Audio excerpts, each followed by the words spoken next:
Welcome to Let Me Fix This. Enjoy the video. You begin by choosing the right core piece.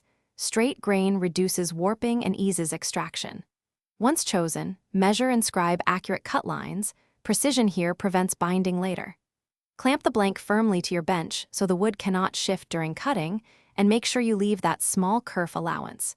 You are setting up the whole operation with actions that minimize error, so take the time now to confirm grain, dimensions, and secure clamping before you start cutting. You cut along the marked lines with a fine-tooth blade to limit splintering. Steady, slow feeds are better than forcing the wood. Once perimeter cuts are clean, make short relief cuts to isolate sections of the core every 30 to 50 millimeters. This prevents long grain tears and eases extraction.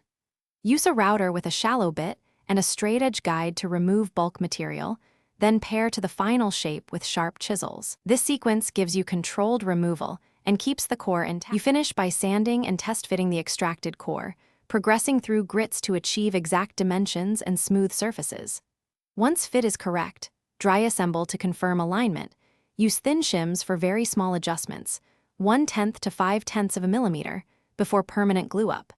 If you encounter tear out or binding, stop and back cut the problematic area or apply paste wax to the fence to reduce friction. This final check and a single troubleshooting tip will get you a clean, stable core ready for final assembly.